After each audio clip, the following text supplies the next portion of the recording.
Good morning, everyone. I'm Henry Florsham, President and CEO of the Wichita Falls Chamber of Commerce. Welcome to this year's virtual economic forum. We're so glad to have you here. Thanks to Union Square Credit Union for bringing this program to you today. First thing I'd like to do is introduce the Chamber's own Travis Haggard to lead us in the invocation and the Pledge of Allegiance. Thank you, Henry. Let us pray. Our Father, who art in heaven, hallowed be thy name. Thy kingdom come, thy will be done on earth as it is in heaven. Give us this day our daily bread, and forgive us our sins as we forgive those who sin against us. And lead us not into temptation, but deliver us from the evil one. Amen. Please join me in the Pledge of Allegiance.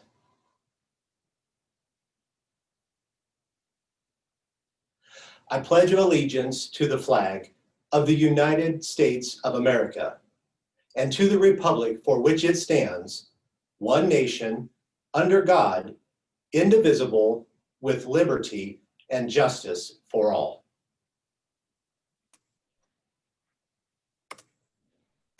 All right, thank you very much, Travis. And thanks to everybody for joining us today. And big thanks to Union Square Credit Union. Become a member today at unionsquare.org. Each year we bring to you the Economic Forum, where we have a speaker come in and talk about different parts of our economy. Previous speakers include the CEO of ExxonMobil, the president of the Dallas Federal Reserve Bank, and today's speaker some time ago, Dr. Ray Perryman. In addition, one of our favorite things that we do is, and we don't really do it, but we provide a forum for the Times Record News to present one of the best awards of the year, the Wichitan of the Year, that goes to somebody who has done amazing work creating a better Wichita Falls. And I'm proud to introduce to you the brand new editor of the Times Record News to make today's presentation, Claire Kowalik. Good morning. I don't know if my audio, I don't know if my video, oh wait, there we go. There we are. Welcome, Claire. Good morning, thanks, Henry. As you said, I am the editor of the Times Record News, and we are very happy to honor this year's 2020 winner of the Wichitan of the Year Award. Every year for about nearly 40 years, the Wichitan of the Year is an individual that is honored for their contributions to the economy, to the citizens of Wichita Falls, and their commitment to the future of Wichita Falls. Each year, the winner is chosen by past honorees. This year's Wichitan of the Year has a long history of service in many areas of the community, from law enforcement, local politics, service to the military, higher education, and religious dedication. He is a Wichita Falls native who attended Rider High School and then graduated from Midwestern State University in 1976 with a Bachelor of Science degree in criminal justice. He served with the Wichita Falls Police Department for nearly 33 years and retired as a sergeant in 2005. During his time at the department, he was selected for and attended the Federal Bureau of Investigation's National Police Academy in 1986. He was elected as a city councilor at large, where he served from 2007 to 2010. He then ran for and was elected as mayor of Wichita Falls and served for 3 terms from 2010 to 2016. Most of those years were during the worst drought in any of our lifetimes. Just 1 year after he became mayor, in 2011, the city had one of the hottest, driest summers on record, and it just got worse from there. He guided the city through this tough time and worked with city staff, council, and the state of Texas governor's office to make forward-thinking, life-saving decisions. The city constructed a direct potable water reuse system and later the permanent indirect water system, securing a water source for the community for years to come. Before the drought ended in the spring of 2015, the city's water reserves were hovering around 20%. The mayor's transparency with the public and confident optimism that we would get through this drought together was key in the community's acceptance of the direct reuse system and compliance with water restrictions. A transportation hub, a new airport terminal, an animal shelter, and a fire station were also all built on this mayor's watch, along with a strong start to the downtown revitalization. After serving as mayor, instead of a leisurely life of retirement, this man stepped up once again to help where he was needed.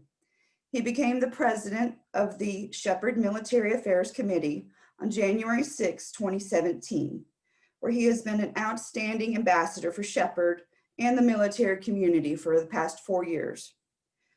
Through the years, he has received numerous awards for his service to the city and the community. In 2016, the Rotary Club of Wichita Falls awarded him their highest honor, the Paul Harris Fellow Award, along with the Outstanding Citizen Award that year. In November 2019, he was honored with the Boy Scouts of America Americanism Award. For his service with the NJET program and Shepherd, both during his time as mayor and currently as the SMAC president, he and wife Mary Lynn were voted into the NJET Hall of Fame in June 2020. He served in the past as a member of the North Texas Regional Planning Commission and chairman of their Transportation Policy Committee. And he is a former member of the Salvation Army of Wichita Falls Board. He is a current member of the Mavericks, a member of the City of Wichita Falls 4B Sales Tax Corporation, a member of the Wichita Wilbarger 911 District, and is vice chairman of the Community Healthcare Center Board of Directors. He is a lifetime member of the First United Methodist Church of Wichita Falls, just as his father was and his mother Joyce is.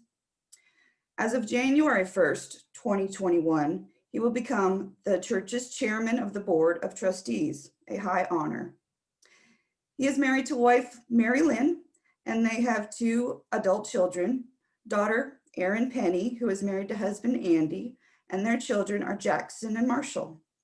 And his son, Dr. Bradley Barham, who is married to wife Stephanie, and their children are Nora and Elliot. We asked MSU President Dr. Suzanne Shipley to say a few words about this year's Wichitan of the Year, and she couldn't say enough good things. He is not only an MSU alumnus, but he is currently the chairman of the university's very successful comprehensive campaign. Dr. Shipley said, "The goal of the MSU Comprehensive Campaign was to raise $50 million over the course of 7 years, and we are in year 6 and already at 138% of the goal of $68.7 million. He has been chair since the inception of the committee and shaped our goals, our themes, our actions, and the success they garnered. He was at the table with the small committee of 10 the night that MSU Texas was born as a concept. He was my top pick to chair this essential committee because we wanted his leadership to represent MSU's respect for the alumni. His engagement in the professions of law enforcement and city government and critical day-to-day work of keeping our community safe and functioning at its highest levels expanded our philanthropic appeal to our many alumni in fields of public service. This is a person who identifies a need and gets to work on it. He is often quietly behind the scenes for the benefit of key areas of our community. Emblematic is his work with the television ministry of First United Methodist Church, where Sundays will find him in a tight space with lots of panels, rather than meeting and greeting fellow church members or even enjoying his wife singing in the choir. His work with the Shepherd Military Affairs Committee required highly skilled political navigation at the state and federal level. While others may have faltered with the time required to work the legislature for the benefits of Shepherd, he persevered and helped make possible groundbreaking legislation to limit the impact of wind farms on low-level Air Force training flights in the state of Texas. He has met with numerous federal officials to argue for funding and support of the Air Force and Shepherd in particular. She says, if you ask him to help you, he always says yes. And he always has the skills needed to assist you in a broad range of areas. He is my hero. As you may have guessed, it is my honor to name Glenn Barham as this year's 2020 Wichitan of the Year. We have former Wichitan of the Year, Reno Gustafson, there with Glenn and his wife, Mary Lynn, and Reno will now be presenting Glenn with this award. We're gonna let you talk.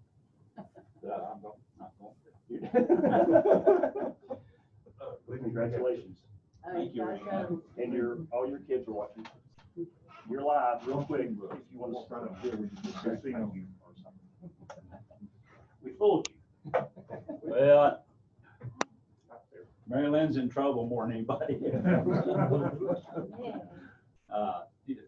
This is really a high honor, and you know, a lot of things have been accomplished since 2007, but none of it could have been done without the help of during my tenure on the city council, with the help of city staff that are just you know, they're the best, from Darren Liker all the way down to the last person in any of the departments within the city organization.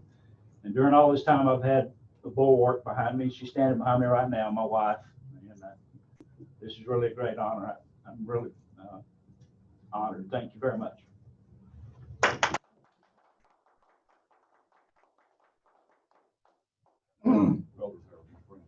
I need to get a picture of me and that. What a worthy honoree. Glenn was one of the first people I met when I came to Wichita Falls for the very first time for my first interview for this position. I spent a few minutes with a search committee, and then Glenn and George Woodward took me on a tour of Shepherd Air Force Base, and they were grilling me while we were doing that. And then once I got the job, Glenn was the very first person that called me and said, hey, I want to help you meet other people and get connected in town. And so Glenn, kudos for everything that you've done and continue to do. You are a great asset to Wichita Falls. And I'll say this too, kudos to Reno and Tommy and the crew there that helped. They had to do a little subterfuge to get him in that room. He didn't know why he was there. So you guys did awesome. Big congrats. Well-deserved award to Glenn Barham. All right, and now it's time for a word from our title sponsor, Union Square Credit Union.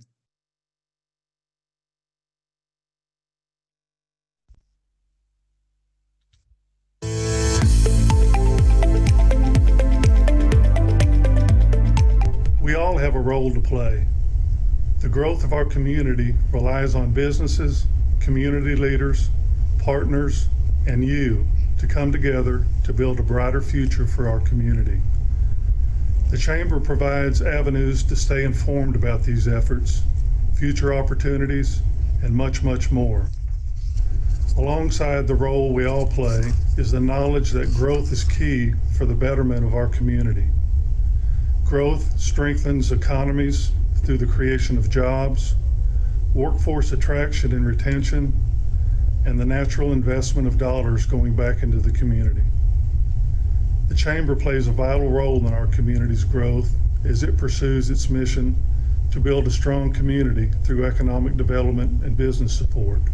Union Square appreciates this opportunity to partner with the Chamber to provide quality programs, relevant information, and networking opportunities that bring together those of us who share a passion for our community. On behalf of the entire Union Square team, we thank you all for participating in the 2020 Economic Forum.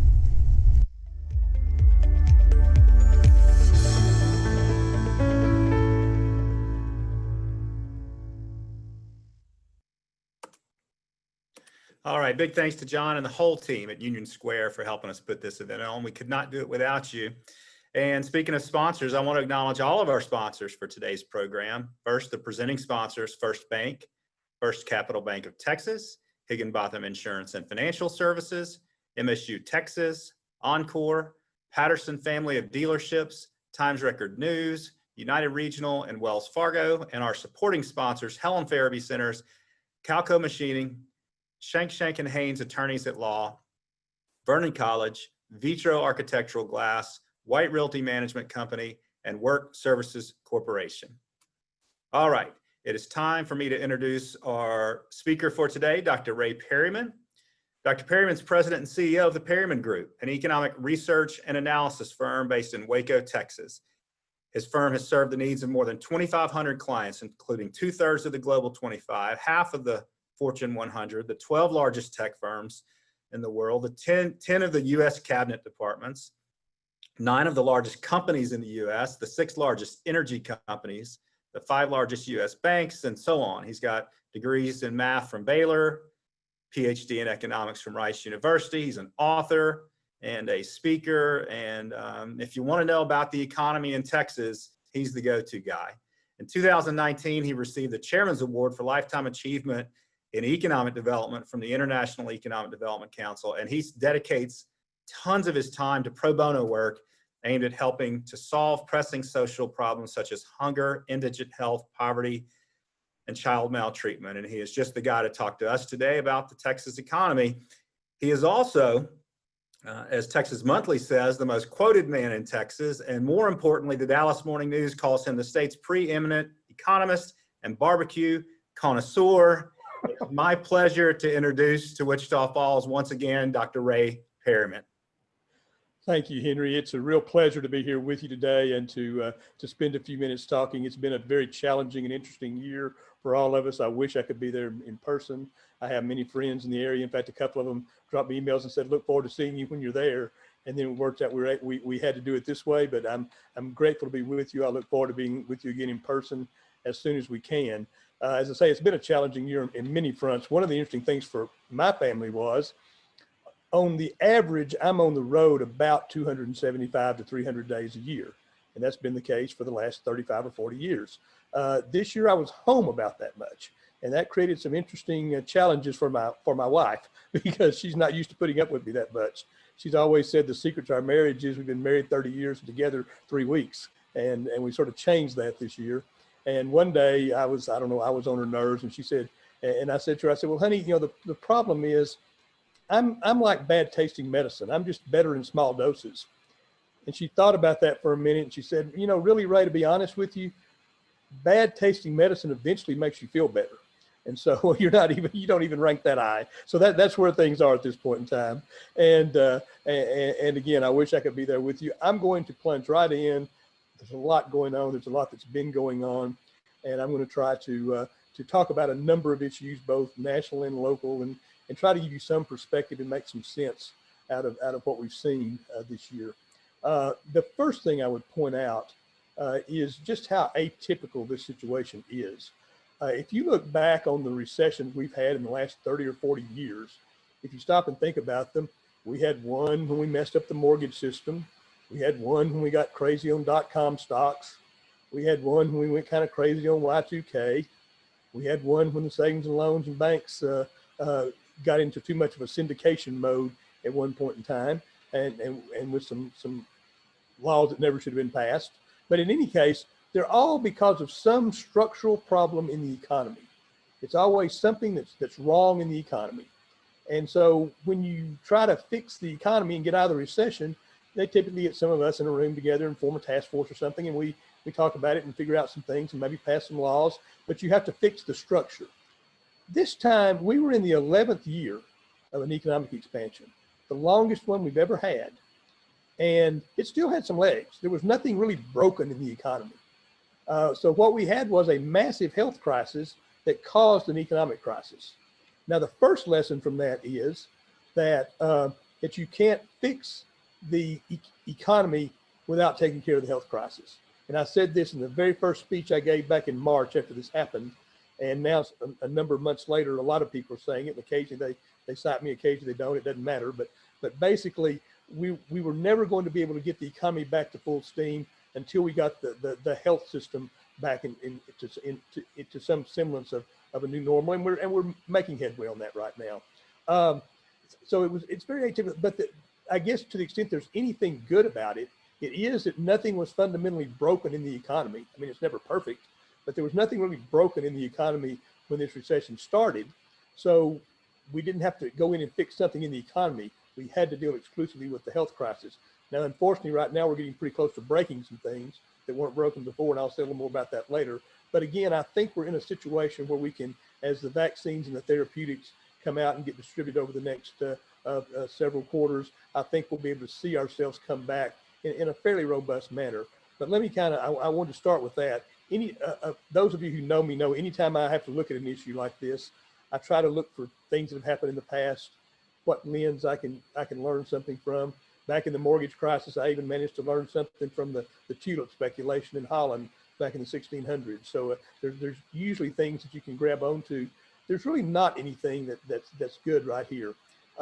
Everybody talks about the 1918 Spanish flu pandemic, and it was clearly, from a health perspective, much worse than this one. I mean, 30% of the population we had at that time ended up with that flu. But from an economic perspective, it doesn't teach us a lot, because in 1918 we were not a major world power. We were not the world's dominant currency in 1918. Our Federal Reserve System was only 5 years old. We'd gone without a central bank from the 1830s until 1913, and it was new and it was fledgling and it didn't have any of the authority it has over policy right now. We had not yet learned. In economics, we learned a lot about policy over the years, and not surprisingly, most of that learning happened in the 1930s. That was the big watershed. Well, that hadn't happened yet. So we didn't really know a lot about policy. There were just a lot of things that were different back then. So there's not a lot we can learn from it. There's a little bit, and I'll say more about that later, but not a lot. The thing I think that was the most unique about this situation from an economic perspective, which is again my lens, is just how quickly it hit us. We've never seen anything hit us this badly before. We lost 22,000 jobs in 2 months. Now, try to give you some perspective on that. The worst recession we'd had since the Great Depression prior to this was the one that happened back in 2008, 2009 with the mortgages. We lost 9.4 million jobs over 14 months in that one. 9.4 million jobs over 14 months. We lost over twice as many jobs in 2 months this time. So the sheer magnitude and speed of it is something we hadn't seen before. And that played itself out in a lot of things. We saw the one quarter that had the big drop in GDP. The demand for oil, which I know is important to your region, a lot of regions of Texas. We were running around 101 million barrels a day in the world before this started. 30 days later, we were at 72 million barrels, literally 29 billion barrels, almost a 30% drop in global oil demand, again, in a very, very short period of time, in about a month, 5 weeks. Never seen anything like that before. The initial claims for unemployment, and that's a number that most of the time we don't pay any attention to. People started paying attention to it now because it comes out every week. And initial claims for unemployment sounds like, that's a lot of words. It basically means layoffs, because it's the people who file an unemployment claim for the first time. When you usually do that, it's when you're laid off. So for all practical purposes, that means layoffs. Back in the Great Recession in 2008, we had 1 week, that got to 695,000 people. That was by far the largest number we'd ever seen. We had 1 week this time where it was 6.9 million. We're 40 weeks into this now. And last week we got down to about 712,000. That's the lowest it's been since this thing started. That's still higher than the highest week we ever had before this started. So again, I'm just doing all of this to give you perspective of just how deep and fast this was. And obviously you live through it and you see it on the ground every day. But I think some of these numbers kind of cast it in stark reality. And then we began to recover from it gradually as we were able to reopen some things and some things started happening.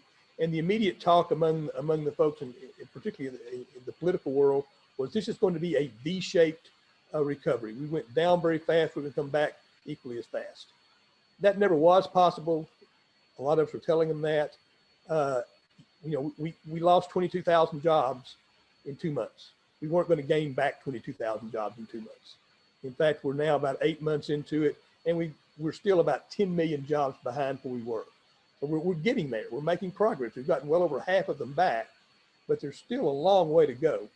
And the reason it started out pretty rapid, and the reason, there's a couple of reasons for that. One was we did pass the CARES Act, and it certainly wasn't perfect. I mean, the government rarely does perfect bills.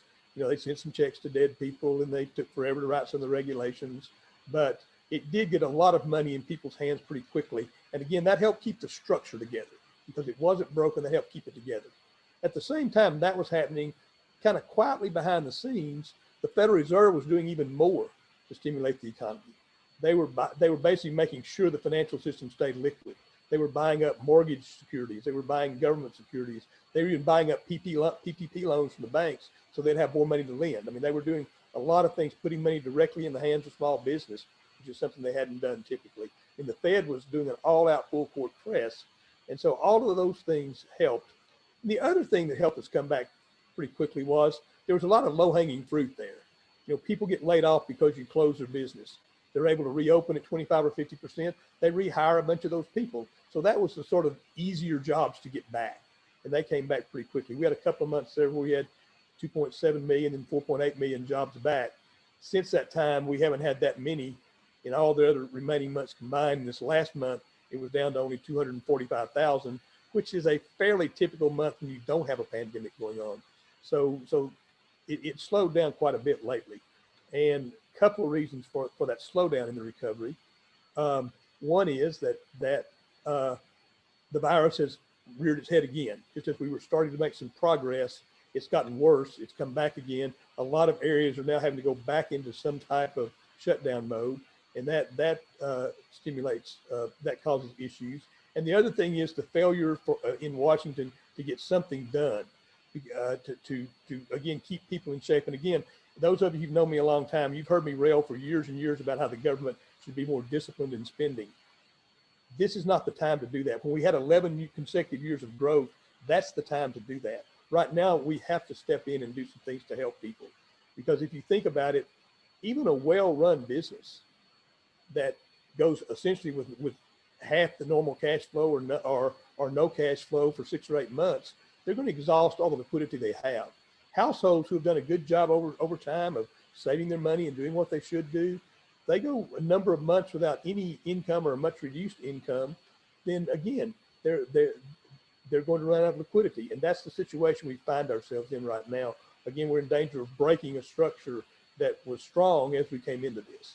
And hopefully we'll get something done small fairly soon and then something larger down the road. There seems to be some effort to try to do that right now. And again, I'm not a big fan of deficits and debt by any means, but there are times you have to do that. There was a very prominent economist back in the 1930s who kind of was the first one to kind of show us some of the ideas about how to do this. And someone pointed out to him that in the long run, the markets would take care of this and solve all these problems.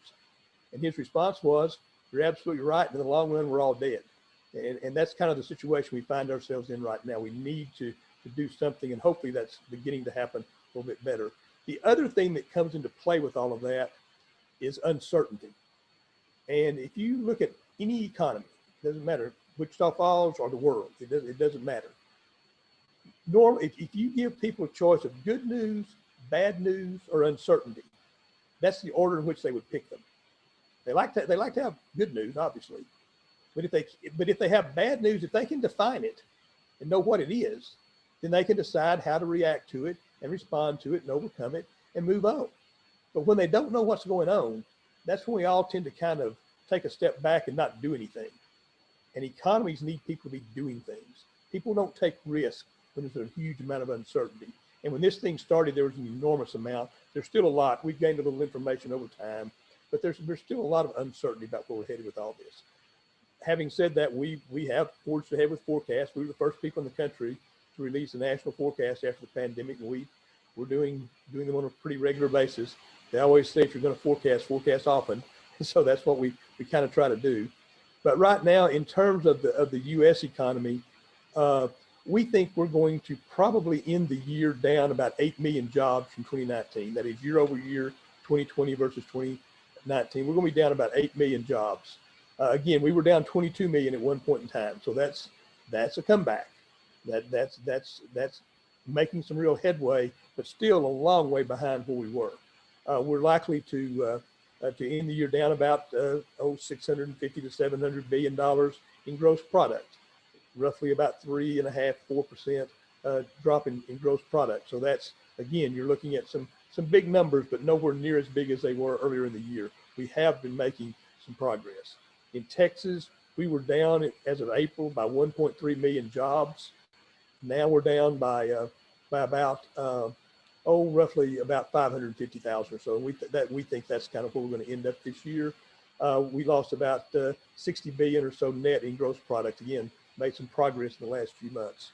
We put together a little handout, and I assume the Chamber has some way to distribute that to everyone that we sent out that kind of gives a little summary of what we're seeing for the U.S. and Texas and for Wichita Falls in our current models. And for Wichita Falls, basically at the low point, you were down about 7,500 jobs. I think you'll probably end the year down around 2,800. You're down about 3,000 right now, year over year for 2020 over 2019. So again, similar pattern, making some progress from where we were. In terms of growth for the next 4 or 5 years, we think we can see a pretty decent comeback across the board. We're looking for growth in the U.S., the employment of around 2.3%, roughly the same for Texas. That's a pretty high number for the U.S., but again, a lot of that's making up ground that's already been lost. It takes a couple of years just to get back where we were. And then the U.S. economy growing its output at about a 3.7% rate, and then Texas at about 4.4%. So once again, I think we'll be able to do a little bit better than the nation, which we sort of pretty much done for the last 20, 25 years or so on a fairly stable basis. And then for Wichita Falls, we think that the growth in employment will be a little bit lower than the Texas rate, somewhere around 1.8%, primarily just because your population base just doesn't grow as fast as some other parts of the state. And there's a lot of nice activity going on. You've had some big wins lately. We feel good about where the area is, and we'll talk about a couple of industries later that have a fairly big impact on the area. And then beyond that, we think the gross product in the area will grow somewhere around 3.9%, just a little faster than the nation, not quite as fast as the state. You have to remember when you do the state, when you have Dallas-Fort Worth being 25% of the state and Austin being 10% of the state, some of the fastest growing places in the country, they kind of bring up the average quite a bit for the state. But nonetheless, really good, solid performance. And again, you've had some nice wins lately, and I know Henry and your team there have worked very hard to make some of those things happen. It's really nice to see something happening out at the Stanley facility again. So that's sort of where we see the forecast right now. I will tell you, I mentioned uncertainty a moment ago. I've been doing this a very long time. The very first forecast I did was just before the oil bust in the early 1980s. So I've been through that one. I've been through the savings and loan. I've been through Y2K. I've been through the accounting scandals, the Enron scandal. I've been through the savings and loan, the mortgages, all of that stuff. I've never seen a situation with as much uncertainty as we have right now, because we simply have no experience to work with on this one. So what I want to spend a few minutes now talking about is where we go from here, beyond the immediate numbers, because again, we will get out of this, we'll come back. We're starting to look at some long-term forecasts we're doing now that we'll probably release sometime early next year. And it looks like, over a 20, 25-year period, we get back to about where we would have been anyway, but with very different way the economy looks, but in terms of overall performance, about the same, because a lot of things are going to change. One thing that's going to happen that I think will benefit Texas and communities in Texas quite a bit, that as we look I'm going to take a kind of a futuristic look right now for a few years out, and then I want to take a futuristic look out a long way out after that, and kind of give you kind of what we're seeing. One thing we're going to see is a phenomenon that's become known as onshoring.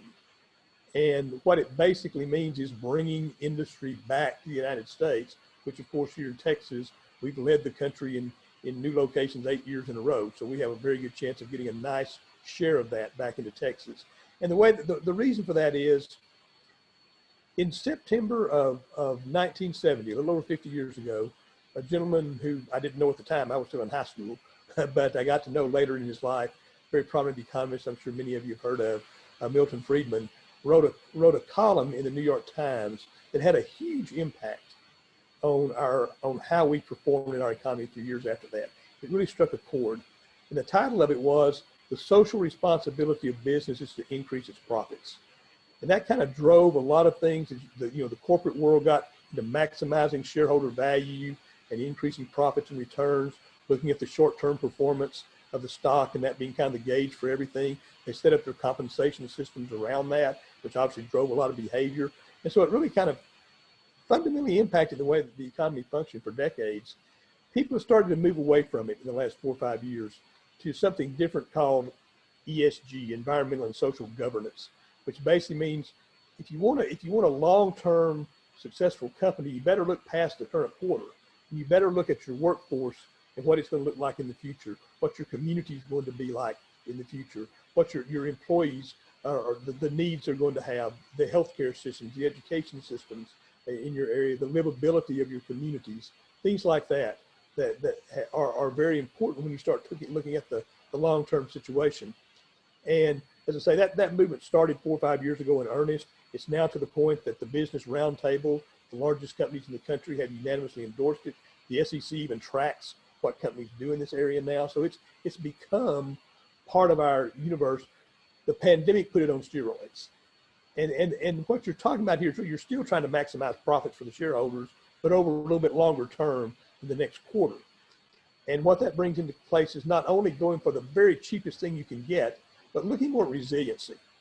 And what happened with this pandemic, I've said early on, and we looked at some numbers, if this had never gotten to our shores, if it would have stayed in Asia and never come to the United States, we would have still had a big disruption in our economy. And the reason is once it first hit in China, our supply chains were shut down very quickly because again, everybody goes for the lowest bid. So everybody buys their components from Asia. And then when Asia had to shut down and not ship anything, nobody keeps a lot of inventory on hand. So it's we got some bottlenecks very, very quickly that were already disrupting our economy before the virus ever came here in a significant way. And so, and what that's caused companies to do is take a step back and say, yeah, we still want to get the best price on a lot of stuff, but we want to make sure we can operate if something happens. We want to have a more secure source of goods, particularly things like our medical supplies and our medical equipment. I think a lot of people didn't realize what percentage of that was manufactured elsewhere. So a lot of that manufacturing is now coming back to the United States. We're already seeing it begin to happen. There's a lot of plans on the books. That's going to create a lot of opportunities. That's the good news. And the bad news is economic development has always been very, very competitive, and Henry can certainly tell you stories about that. But it is going to be like nothing we've ever seen going forward. The competition is going to be intense because every city in the country and practically every city in the world been kicked in the teeth by this pandemic. So as new activity becomes available, the competition to try to get it is going to be intense. And all the things we've done before that have made us successful are still going to be important, but other things are really important too. And that's the quality of life in our communities, the availability and training of a workforce, the education system, broadband access, very important issue now. People want to know, can we get telemedicine for our employees? Can we educate our employees' kids? Can we function as a company remotely for a few months smoothly and efficiently if we have to? Things that were always kind of on the list somewhere are suddenly at the top of the list. And so I think that creates some real opportunities for communities like yours and some real thoughts for strategic planning and that type of thing, the kinds of things you might want to do to try to maximize some of that. So I think that's a trend we're going to see. But another thing we're going to see in the near term is a lot of industries are going to change. And we're not sure exactly how they're going to change yet, but we know they're going to change. For example, retailing. For the last 15 years, there's been a gradual trend. Every year, a little bit higher percentage of retail activity was done virtually. Again, the pandemic just accelerated that. A lot of people who never wanted to shop online didn't have any choice. They had to shop online. And so as a result of that, you ended up with a real acceleration in online retailing. Some of that will probably stay in place as we get back to a more normal life, but some of it won't. I mean, people like to be out and about. They like to talk to someone they're buying something from, ask questions, see, feel, and touch things. Those are still things people enjoy doing. Over the past 10 years or so, we've seen retailers try to reformulate their retail spaces to meet the current modern wants of consumers, a lot more outdoor space, walkable space, that sort of thing that people have preferred. You're going to see more of that going forward. People are going to try to do things to get you back in their stores. And that's going to involve a shopping experience you like, and also ways to assure you that you're safe in doing it.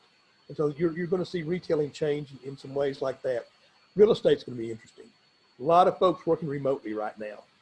And some of those folks will probably continue to work remotely, or at least work more at home than they have in the past. But there's also a huge advantage to being in the same room and talking and bouncing ideas off each other and working things out together and that sort of thing. There's an advantage to being together. This is a great forum that the Chamber's put on here. And I know Sarah's worked very, very hard on a very difficult task to pull all this together. But we'd all rather be in person. We'd all rather be in a room together, sharing a meal and getting a chance to chat with each other. And you know, people want to do those kinds of things. And so I think what you're going to see with real estate is pretty interesting. Fewer people working in the average office building, but more square footage per person. So those two things are going to kind of be fussing with each other in terms of you're going to have one that would say less real estate, another one would say more real estate. Over the past 20 years or so, there's been a big trend to try to consolidate space, use less space per employee, use open spaces and cubicles and things like that as opposed to traditional offices. A lot of that's going to have to change. We have to spread people out a little more. And so you're going to see that sort of thing happening. The travel industry is going to change. But there again, we're going to go see the great sights of the world. We're going to go visit our families. Those kinds of things are all going to happen. And one of the things that a pandemic or any major economic event does is it creates a new set of incentives in the market, which causes people to be innovative. And right now, anyone who can help us work more safely at an office or shop more safely in a shopping center or travel more safely to the places we want to go to, there's a huge economic incentive for people to create things to allow that to happen. And they will. That will incentivize that and that will accelerate. We don't know what it's going to look like yet. We can be fairly comfortable that it's going to happen. One industry I want to focus on for just a minute here, and then I want to talk about some very long-term stuff for just a second. But one industry I want to focus on just for a few minutes here, because I know it's very important to your area, and that's the oil and gas sector. Very important to Texas. About 14% of our state economy is basically oil and gas. I mean, we're very, very much a state that while we've diversified a lot and have a lot going on, energy is very important to our state. It's very important to your region. Some of you know I write the syndicated columns in a bunch of newspapers around the country. And one of the frustrating things about writing columns is you put a title on it, but the editor can put any title on it they want to. But for the papers who use my title this week, the one that's coming out this week, the title I used on it was "The Rumors of Oil's Death Are Greatly Exaggerated," because people who are writing off the industry really are not really seeing the long-term picture for what it is. Yes, it's been hit. It's been hit. We, as I say, went from 101 million barrels a day to 72. We're already back to 93. Okay, so we've already gotten back 70% of what we lost. A lot of people say we'll never see the peak again. We will, and it won't be that long. We think we'll be probably back to 98 million barrels a day by next year, and then back to around 101 or more the next year. And the reason for that has to do with some basic fundamental forces in the world of supply and demand. And I'll just take just a couple of minutes here to kind of walk you through this, because the election has really clouded a lot of people's views. Elections are obviously an important part of our democracy, and they're vital to the way we run our world here, but they can also create a lot of noise sometimes. And both sides seem to go to their corners and take extreme positions. It seems like Daniel Patrick Moynihan once famously said that we campaign in prose and govern in poetry. I'm sorry, I got that backwards. We campaign in poetry and govern in prose. And I think some of the poetry this time was a little bit discordant, because you had a whole group of people saying climate change is a hoax. It doesn't really exist. You had another group of people saying we have to get rid of oil and gas completely. The only thing those two statements have in common is they're both ridiculous. We have ample evidence that we are seeing changes in the climate we have to deal with. We also know we're going to need oil and gas in the future. And consequently, we're going to have to figure out ways to burn it cleaner, but we will burn it. And the story behind that is very simple when you get right down to it. If you look at the growth in the world, once we get past the pandemic, we put a pause on it here, but past the pandemic, if you look at the growth in the world, 75% of the growth in the world is occurring in the emerging world. Not the United States, not Western Europe, not Japan, but the other parts of the world. And those areas are entering the manufacturing phase of their development. And so when they grow in an energy intensive way. They need more energy when they grow. We can grow a lot in this country and not use that much more energy because of the nature of our economy these days. They can't. When they grow, they need more energy. When they grow 1%, they need more than 1% more energy. If you look at that path, even on a fairly conservative basis, sometime between 25 and 30 years from today, the world's going to need twice as much energy as we need today. That is, all the energy we use today and that much more. We've done a lot of modeling of this. Other people have too. And here's kind of the bottom line of all that. Let's assume that all the renewables do as well as they can. And there's certainly a lot of opportunity there. We need them. You have a huge solar investment going on up in your neck of the woods right now. But let's assume all the renewables come online and they do great. Let's bring back nukes and let's make them safe and secure and let them generate all they can. Let's improve hydrogen technology and battery storage technology so we can store power better and do all those things. So let's get all that done. And then let's throw in a black swan. Let's invent something we've never thought about before that really changes the use of energy.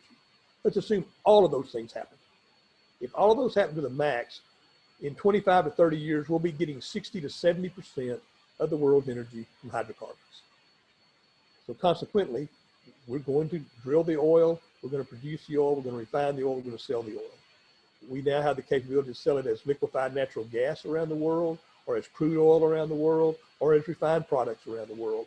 But every molecule of it we've discovered more and more molecules, and we've lowered the cost dramatically.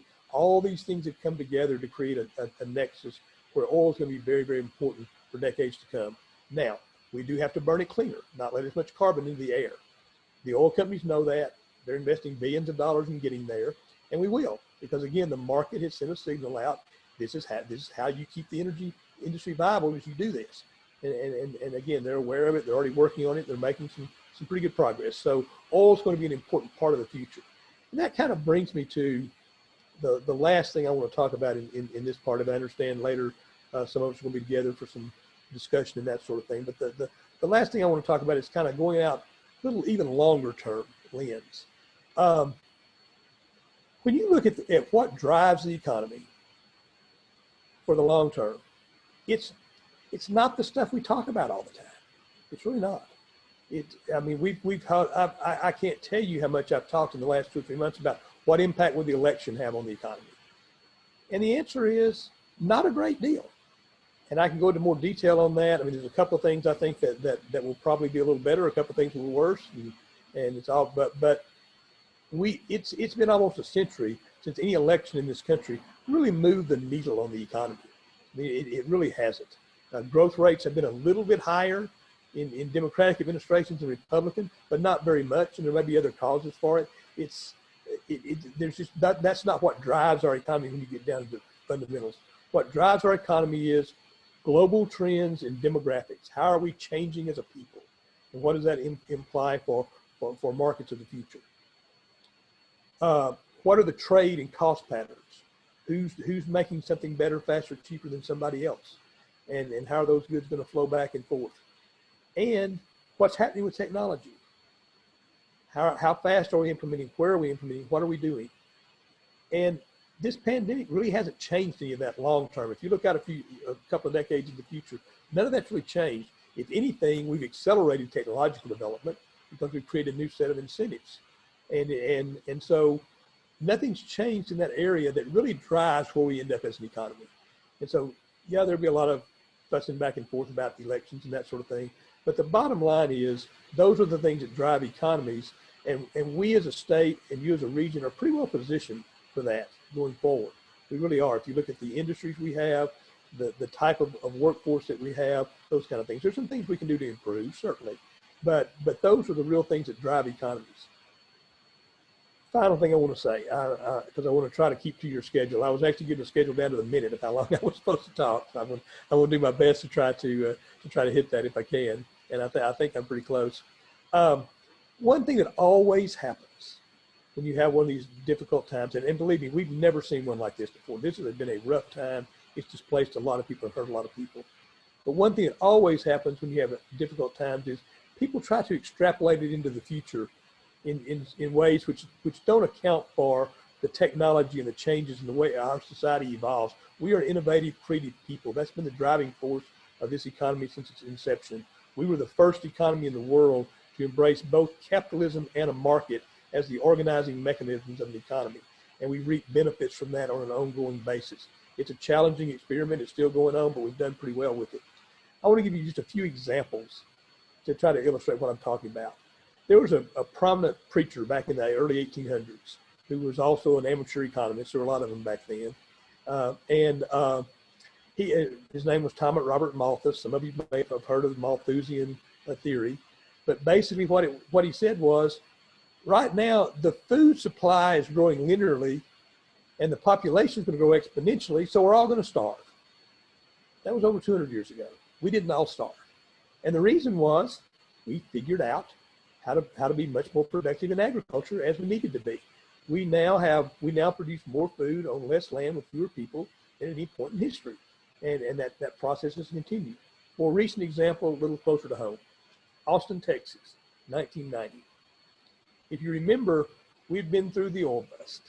We had been, the savings and loan real estate thing was horrible. It hit us first and hardest, and we were in pretty desperate straits right then.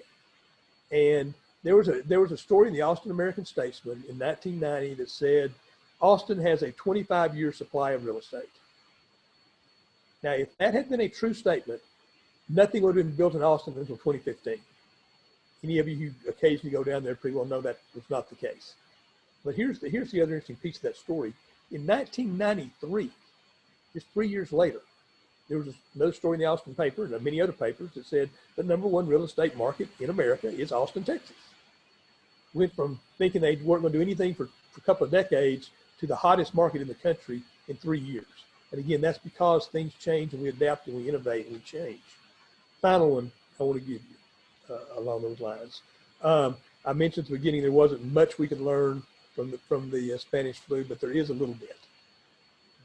As I mentioned earlier, our population then was about 100 million people, about less than a third of what it is now.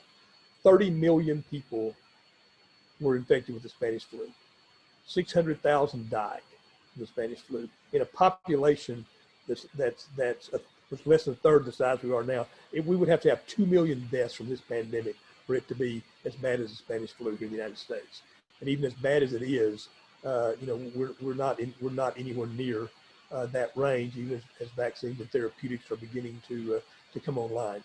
So I mean, it was a horrible pandemic, and we didn't have the tools to deal with it that we have today, and we didn't have the knowledge that we have today. But think about what happened after that. That happened in 1918, 1919. From 1920 to 1928 was about one of the fastest growing periods in the history of the United States. We still call it the Roaring Twenties. This pandemic, a century later, has been devastating. But once we pull past it, that innovation, that creativity, that spark that's always driven our economy will still be there. And the opportunities to exercise it will be there. And so I think we may well be in for one more time having ourselves a Roaring Twenties. With that, thank you very much. I appreciate the opportunity to be with you. Well, Dr. Perryman, thank you so much for joining us today. We too wish it could be in person. Hopefully, we'll get to do that pretty soon. And as always, I learned something new from you today. And I appreciate you mentioning the Stanley building. I was told that building was vacant for, 25 years. And it's on its way to employing 350 plus jobs. And, that's how you do economic development. You get those assets back into commerce, and we're working to do that. So thank you very much for joining us today. I want to let the audience know that the handout Dr. Perryman referred to was emailed out to everyone this morning. If you did not receive a copy, please let one of our team members know, and we'll get that to you. Thanks again to Claire Kowalik and the Times Record News for awarding the Wichitan of the Year Award. Congrats to Glenn Barham. You definitely deserve that award. We're so proud of you. And thank you to Union Square Credit Union for all that you do and for supporting this event. Thanks to everyone for joining us today, and thank you for choosing Wichita Falls. We'll see you later.